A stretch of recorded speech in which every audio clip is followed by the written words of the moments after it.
And we're back. If you're just joining us, this is the Good Things Jackson Show. I'm your host, Brad Kamikaze Franklin. Thank you for joining us, and thank you for continuing to support this show. Running into a lot of people, man, that are happy that we're talking about some of the positive things in the city and some of the good things. We are definitely dedicated to changing the narrative about our city, and we do that by talking to the people and the venues and the organizations, man, that are doing good work in our community so that we can spotlight good things, Jackson. Okay, we just had Micah Briggs here representing for the Jackson Public Schools and the Watch Dogs program. He gave you all of the information that you need to fill out the application. So fellas, if you're listening to me right now, all of you that are dads like myself, big brothers, stepdads, uncles, big homies, mentors, any of you guys out there that are involved in the lives of a young person that is in JPS, you can get involved and you can be a presence inside of these schools. It's necessary, it's what we need. And again, I want to shout out everybody that I saw in that Donuts for Dads line the other day for JPS. The line was outside of the door. So we continue to show people that we are not what they say that we are. We continue to change the narrative. Fathers and men are getting involved in the school system, and it's having a positive change and a positive effect on our city. So Jackson Public Schools, again, we support you. I support you as a parent with a kid in JPS. We support you. We know that you guys are doing your dead level best for our kids out there. There's always challenges, but we're going to keep moving forward. But as promised before the break, we got a special guest in the studio with us for the second half of the show. He is the director of the Russell C. Davis. He had to make sure that he corrected me, by the way. He is the director of the Russell C. Davis Planetarium in downtown Jackson, Mr. Mike Williams. What's going on, brother? Oh, not a lot. Kamikaze, thank you so much for having me today, brother. Mike Will. I'm trying to make it. I got to give it up to Micah Briggs. We all met each other on the yard seems like a few years ago, but apparently is a couple decades ago, man. And it's just time flew by, didn't it? Time flew by. It flew, and don't get me into my space bag, my space time bag already. But but yeah, it's just great to see everybody flourishing, man. And he's always been so committed to the mission, and I got a lot of respect for that brother. It was great listening to his segment. Oh man, he is awesome. But you were doing some awesome things as well. Some of these things I was able to see kind of firsthand, some of the changes that you are making, man. You were part of a lot of them in the early stages. Yeah. So you've been at the Planetarium. This is, how long have you been there now? Oh my God, I'm going into my 11th year. Wow. So you started out, production. Yeah, that was my background. Well, of course, our relationship began in a production capacity. We ran into each other making music back in the day, and continued on for a decade and a half after that. So I did graphic design, and the eventual marriage of graphic design and music led me to AV, and I came to the Planetarium in a AV production capacity. I actually produced the last in-house film that we had there before we went digital, and as I walked around the building, man, and I got to see all these kids. I didn't realize I dug any kids besides my own, you know what I'm saying? But I got to see all these little brothers and sisters coming into that building, man. They're so bright, and they're just little sponges, and they were primed in a way when they entered that planetarium that you don't really see in your traditional museum experience, and so the service offering, our service provision was lacking at the time. Right. It's a storied institution. It's 44 years old now. Never undergone any kind of real renovation. And so the in-theater experience was good, but the lobby experience and just the rest of the general museum experience around it was lacking. And so I felt compelled when I saw our kids come in that building, primed, ready to learn, interested. I mean, it's hard to get them interested when they got all this technology in their pockets, in their bedrooms, in their living rooms. And so I remember I share this anecdote a lot, man. I was walking past the elevator one day. Elevator opens up, and it's probably, first, second graders, all these little heads, these little brothers and sisters, man. And we used to have this big picture of Earthrise. You're familiar with Earthrise, right? Yeah. So we had a big picture of Earthrise, floor to ceiling across from the elevator, which is one of the few things we had in the lobby that was interesting. And man, the elevator opened up, I hear just this little chorus of, wow.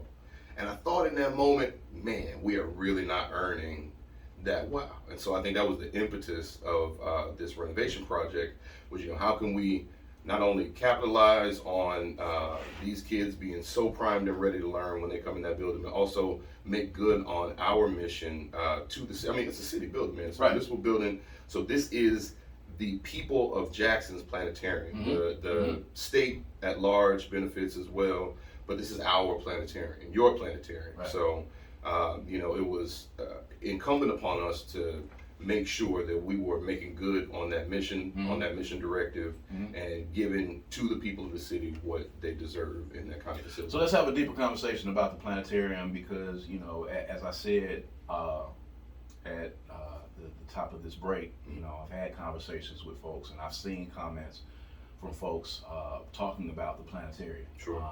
Clearly not having been inside the building, clearly not knowing what's going on with the building, clearly not having any idea of the work that's being put in to renovate the building.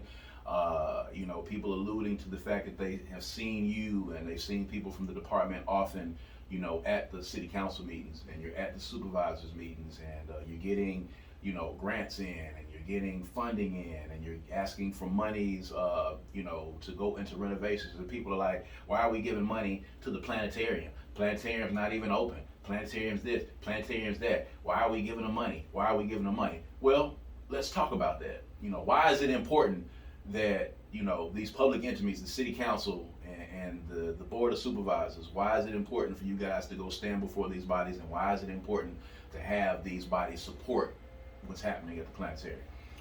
Fundamentally, our mission is an educational one, right? And so that's like the noblest of missions out there. Yeah. And so we don't really experience a lot of pushback. I gotta say, for every question I gotta field about why we are doing this, why we should, there's 50 more people that I'll speak to that are in heavy support of this project. Absolutely. So, I would not do them the disservice of even painting the project with that broader brush. It's been overwhelmingly positively received, a lot of community support. And actually, that's what's held us through since we closed. Again, 40-something-year-old building, we were experiencing infrastructure decline like any building would. Right. And it came time for us to replace the roof. And so we had gotten some water damage in the building. And while we were kind of peeling back all the layers of decay, we really did kind of an introspective look at this. And we were like, what can we do to really make this something, monumental? What can we do besides just fix this roof? How can we take this further? And so again, because of this generational support, man, I get people that were part of the space camp that we did back in the 90s, right? I get parents that come in now with their, well, not now, but when we were open, they come in with their kids and they tell me their stories of when they were in space camp. I brought the space camp back. We do a STEAM camp now. This is our 3rd year we just completed. And the kids absolutely love it, man. At the Science Fest last year, last month, we had it set up in partnership with the Museum of Natural Science. And a lady that was one of the original space campers came to the table with her 4 children. Wow. Each of them named after stars. Wow. Yeah. And so like the impact is real.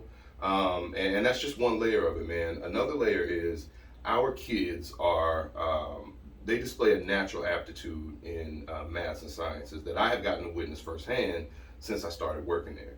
And so what we want to do is, especially with this new building, because it's not just a new building, it's a new curriculum, and just everything in the building is going to be geared towards illuminating pathways to STEM employment. So it's really a workforce development project, it is an educational project, it is a social project. Mississippi has an outsized aerospace representation, which I don't know if a lot of people know that. It's likely because Stennis Space Center is on the coast, it's been there for decades. Yes. Yeah. And so, we have Fortune 100 companies here, Boeing, Raytheon, Northrop Grumman, all these huge aerospace entities. And they have jobs that start at around $70,000 a year, right?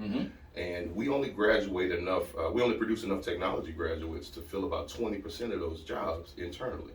And so I think a lot of that is because a lot of our kids are, and just our citizenry in general, are not aware of these opportunities. We also have, our legislators have made a lot of progress and laid a lot of groundwork for us to create paths in STEM education to these jobs. And so because of the awareness not being there, what we want to do is create a program, create a facility, all these things married together to kind of plant markers that illuminate the path between early STEM education all the way K through 12, all the way through secondary education on into the actual workforce, and just kind of illuminate these paths for our kids who are so capable of getting in these fields, excelling in these fields. I mean, we have people from Jackson State that work for NASA. We want to highlight and show everybody around here what we have to offer, and we want to capitalize on it, on our the human capital that we have in this city. It is real. It is vital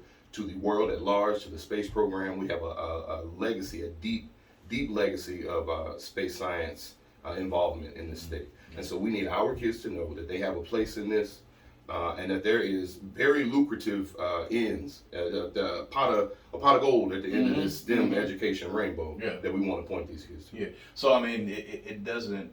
It's not lost on me the fact that you and Michael were here on this show together, and how important what you're doing is to connect with our kids in Jackson Public Schools and schools in general in the city of Jackson as well. But talk about any partnerships or any conversations that you have had during this period as you're renovating with school officials or with anyone at central office, and what your charge is going to be at the planetarium to develop relationships with JPS. Sure. It's funny, man. Before I got to be in charge of the building, I remember when Dr. Green first got here, and we were working at a toy drive or a Christmas drive at school when I first met him. And I told him then, because it was just a plan, I had not yet put any movement to it, but we discovered we had some heavy science interest overlap at the time. Okay. And so he's been really on board since the inception. We have all the backing that we need through him with JPS, but also our STEAM program, our summer STEAM program is headed up by a rock star physics, AP physics. Give people that acronym real quick for STEAM in case. Right, because most people are used to STEM, and STEAM does kind of throw people nowadays, but they are kind of changing the nomenclature. They've added an A for the arts component because we don't want to leave the arts component out. So it's science, technology, engineering, arts, and math. That's dope. Yeah. That's dope. All right, so you're developing these relationships now. You're getting some kindred spirits in some very high places with you that understand how important it is to get this planetarium moving. So, I can say, one of my first times going back into the planetarium when, you kind of started on your journey as a director, and, even being in some of those conversations about what can be done to help to improve this building. What were some of the immediate challenges and the immediate things that you saw that needed to happen at that planetarium to bring it up to speed to where we are in modern times? Because that was a huge issue. Man, when I first got there, and this is really crazy to say looking back on it because this was still 2011, that's not exactly ancient history, but when I got there, we were running 100 Kodak carousel slide projectors, right? And they would run in sequence.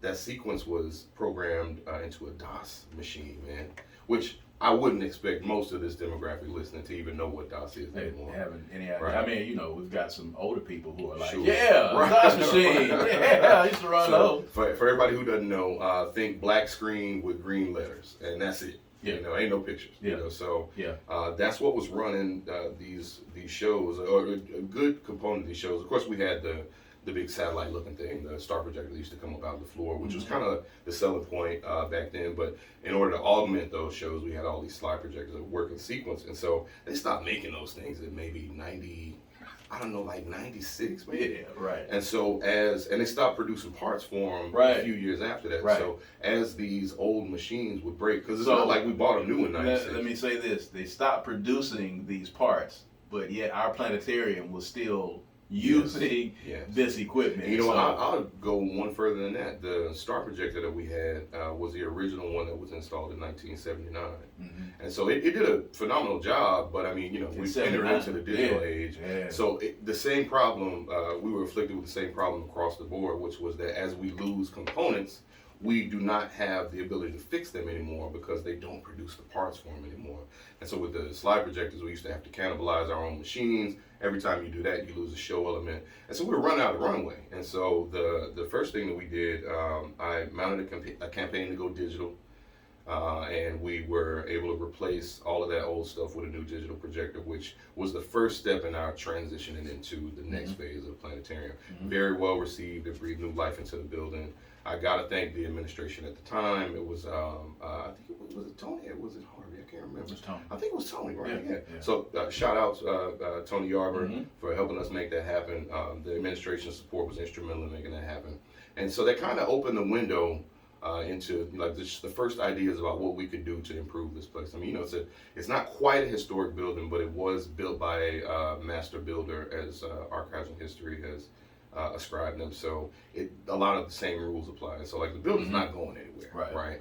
And so it's like, what are we going to do to make this a jewel in the city's crown? Because it deserves it. Let me interject here. So what that means when you're talking to Archives and History is that there's not a lot that you guys can do to the outside and the physical appearance of the outside of the building, the dome and whatnot, correct? Yeah, and it's funny because the first renderings that we had, man, we were really, if you pardon the pun, we were really shooting the moon, you know.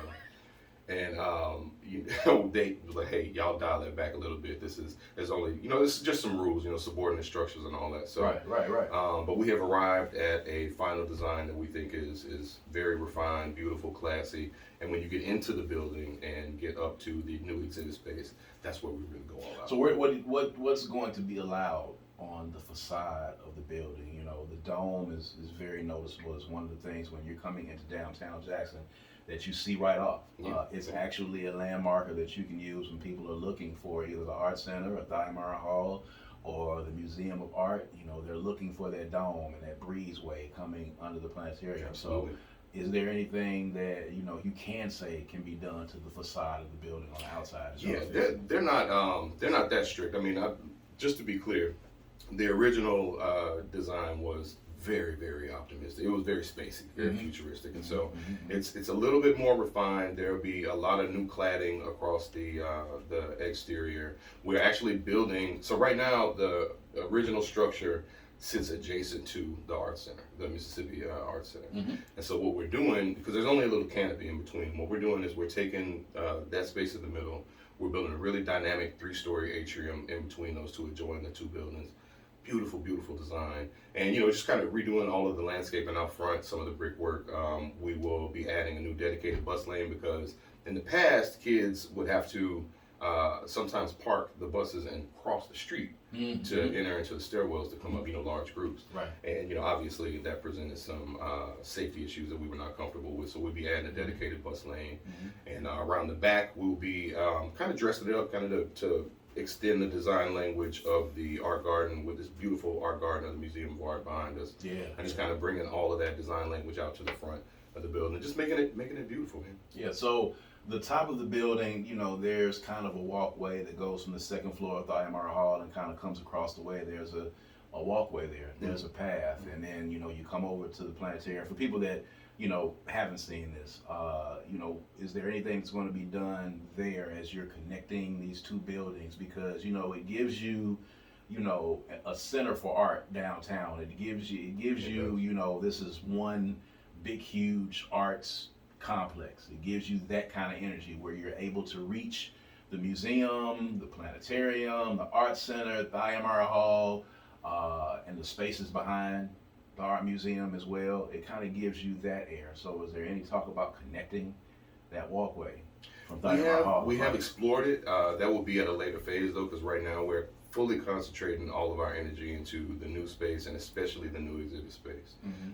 Because that's on the opposite side of the building, and that will be kind of a joint thing between Thyamara. Originally, man, we had theorized making a walkable path, over street path from the convention center all the way to the other side of the block. And so, that's still something that we kind of toss around, but as far as concrete planning, we're starting with this phase, the current phase, which is the new building and the new exhibit space. All right, so let's talk about that exhibit space, because for a lot of people that are listening right now, they haven't been in the Planetarium since they were in elementary school. And there's a lot of people, even my age and even younger, that experience the planetarium in one particular way. That experience is going to be different after these renovations take place. So for those that can picture the inside of the planetarium and they can picture the big satellite that comes up, which has always been the selling point and has been there, but now we're in 2022. So we've got to be competitive with what's going on around us. What can they expect when they walk inside of the planetarium as these changes begin to take place, as far as the looks, as far as the feel, as far as the energy of the building is concerned? See, this is where I geek out. This is where okay. All right. This is where it gets really exciting for us, you know. So I will say this, starting with the new atrium space.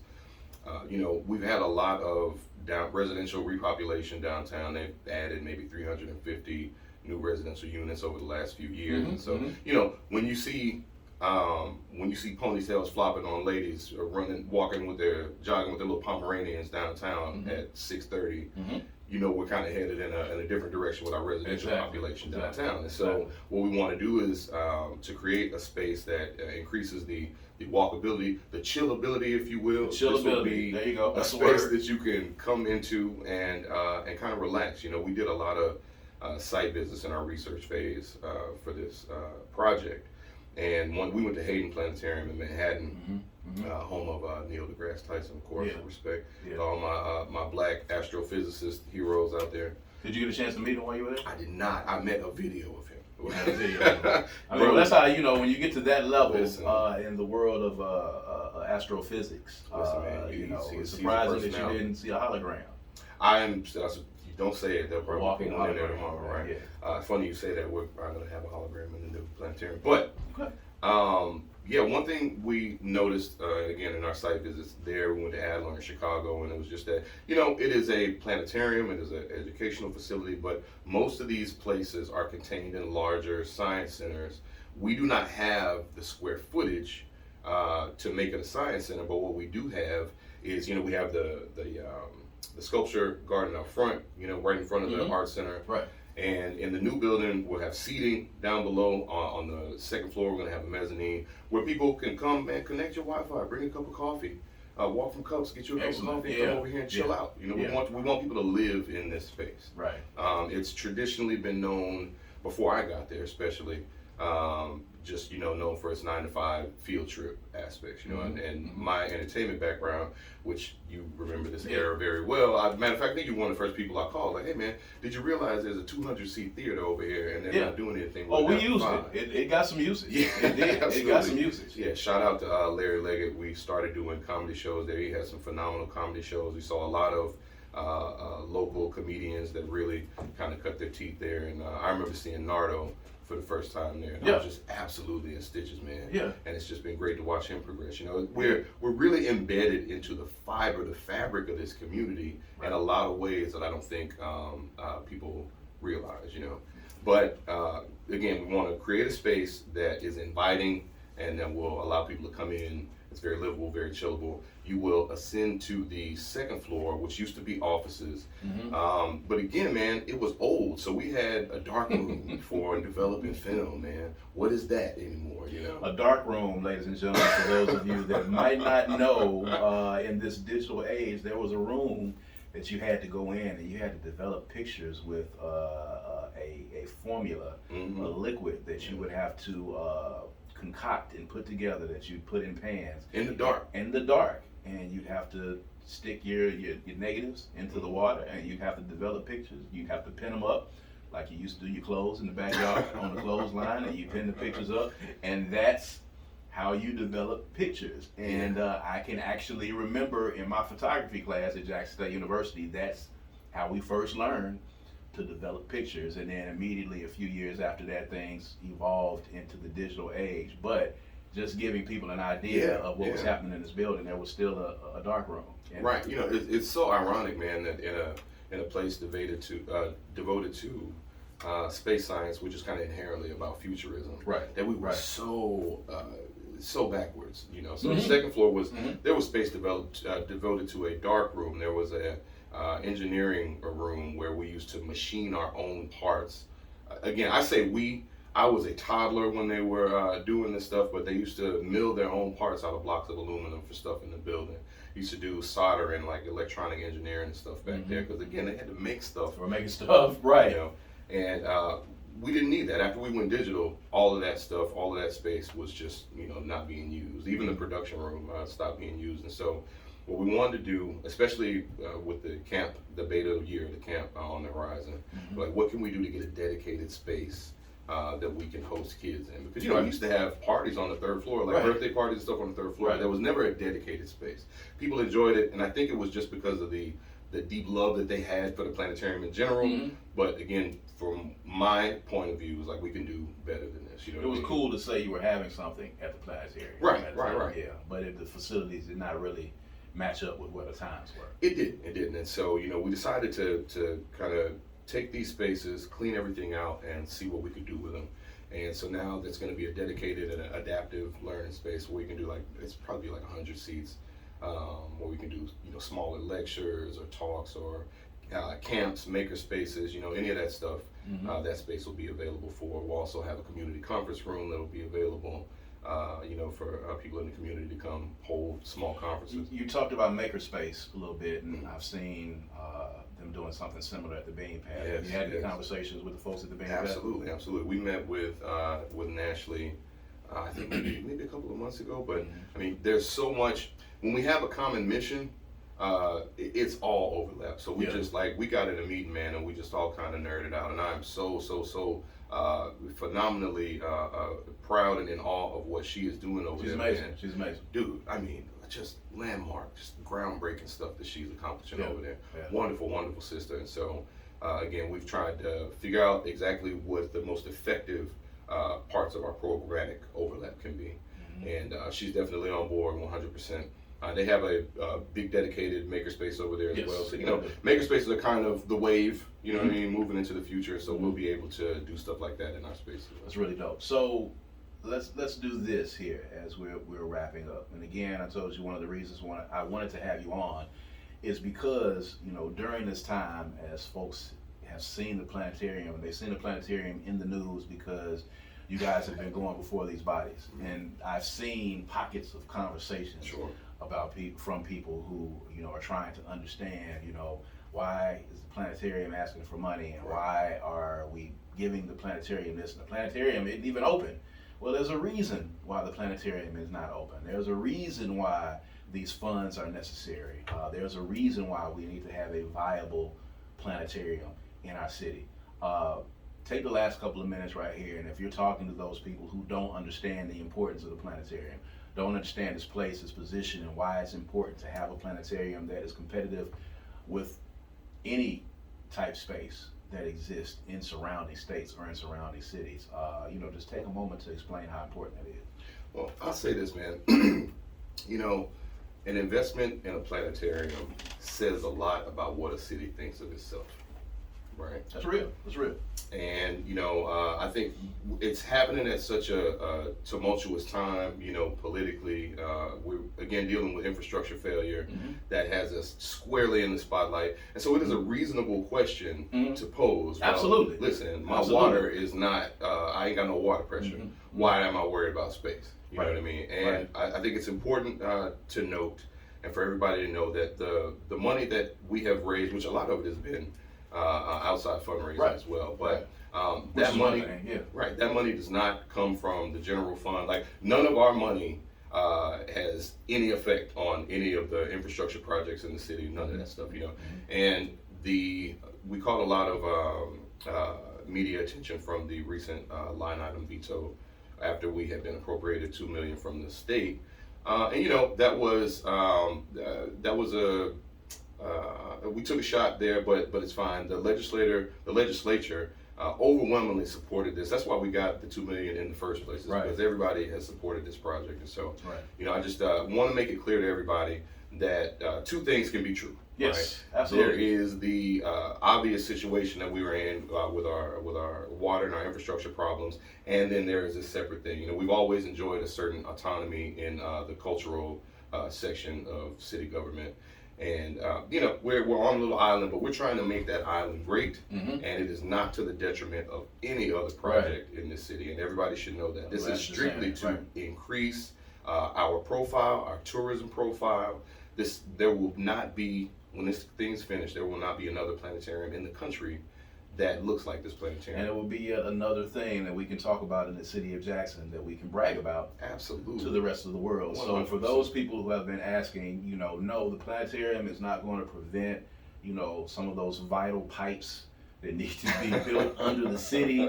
Money is not being taken away from that. Money is not being taken away from, the water plant to help to renovate the planetarium. No money is being taken, out of your pockets, going to the planetarium that should be going to the police department. I think, of course, outside of, having a general understanding of civics and how things work, if you have questions about the planetarium, or if you have questions about the renovations, or have y'all presented the plans for this renovation, has that been made available to the public? Is there a way for them to be able to go and maybe take a virtual tour of what you guys have coming? So we've recently done a CDFL, our architecture firm, who's done a phenomenal job. We've partnered with Falcons Creative out of Orlando, who did the Heroes and Legends exhibit at Kennedy Space Center. Mm-hmm. Those are our exhibit creators and building designers. And so they've recently put together a 3D walkthrough that we're hoping to make public soon. Okay. We are,